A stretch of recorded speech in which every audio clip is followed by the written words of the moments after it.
अस्सलामु अलैकुम वरहमतुल्लाहि वबरकातुहू। उम्मीद रखता हूँ कि आप सब खैर आफियत से होंगे। इस वक्त आपके इल्म में होगा शायद कि पूरे यूरोप में जो मोंकी पॉक्स वायरस है, वो मोंकी पॉक्स वायरस एक वबा की शक्ल इख्तियार कर रही है। अब ये मोंकी पॉक्स वायरस के बारे में जानना ज़रूरी है कि ये मोंकी पॉक्स वायरस आखिर है क्या। मोंकी पॉक्स वायरस के बारे में अगर बात करें तो मोंकी पॉक्स वायरस बिल्कुल चिकन पॉक्स वायरस की तरह होता है, जिसे उर्दू में चिचक कहते हैं, और जिसकी वजह से जिस्म पर दाने निकलते हैं और तेज़ बुखार भी होता है। लेकिन चिकन पॉक्स और इसमें थोड़ा सा डिफरेंस है। हालांकि दोनों एक ही वायरस की फैमिली से ताल्लुक़ रखते हैं, लेकिन जो मोंकी पॉक्स वायरस है इसमें डबल स्ट्रैंडेड डीएनए वायरस है और ये ज़ूनोटिक वायरस है। ज़ूनोटिक से मुराद होता है ये कि ये एनिमल से ह्यूमन बींग में ट्रांसफ़र हो सकता है। इसके अलावा ऑर्थोपॉक्स वायरस इसकी जीनस है और पॉक्स विरिडी इसकी फैमिली है। और अब तक पूरे यूरोप में जैसे Austria, Germany, United kingdom, Africa, इसमें तकरीबन 92 आइडेंटिफाइड जिसे हम कंफर्म केसेस कह सकते हैं, वो केसेस रिकॉर्ड हो चुकी है और 28 जो है वो सस्पेक्टेड केसेस है। तो इसी तरह कोविड के बाद जो कोविड वायरस था उसने पूरी दुनिया की जो मईशत थी उसको जाम कर दिया था।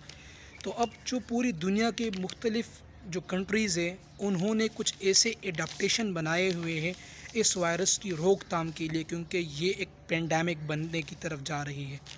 क्योंकि जब पेंडेमिक बन जाती हैं, ऑलरेडी हम 2 साल पेंडेमिक में गुजार चुके हैं, उससे मुल्क की मईशत, एजुकेशन सिस्टम और इसके अलावा मुल्क के हर एक तमाम एक्टिविटीज़ पर इंतहाई बुरा असर पड़ता है।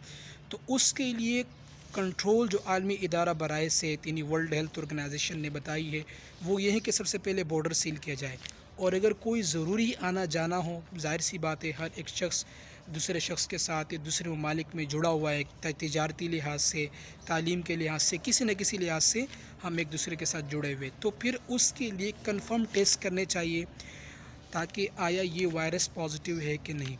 इस वायरस के सिम्टम्स की बात करें तो इसके सिम्टम्स में सबसे पहले स्किन के ऊपर घाव बन जाते हैं जिसे लेजन्स कहते हैं, और इसके अलावा बॉडी में जो लिम्फ नोड होते हैं उसके अंदर इन्फ्लेमेशन होती है जिसे लिम्फाडीनोपैथी कहते हैं, और इसके अलावा 102 और इवन 104 तेज़ बुखार भी होता है।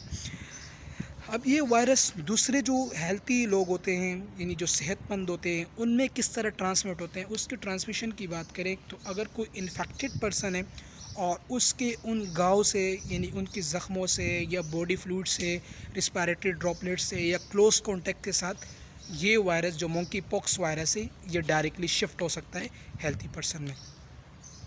तो इसको सबसे पहले 1958 में मंकी के अंदर इस वायरस को आइडेंटिफाई किया गया था, और उसके बाद 1970 में 1970 में फ़र्स्ट ह्यूमन केस, एक बच्चे में ये केस यूनाइटेड ऑफ कांगू एक मुल्क है, वहाँ पर इसका सबसे पहले केस 1970 में ये केस जो है वहाँ पर आइडेंटिफाई हुआ था। तो इंतहाई ख़तरनाक वायरस है। अब इस वायरस की रोकथाम क्या है? इस वायरस की रोकथाम ये है कि हमने प्रिकॉशनरी मेजर लेने हैं, एहतियात करना बहुत ज़रूरी है।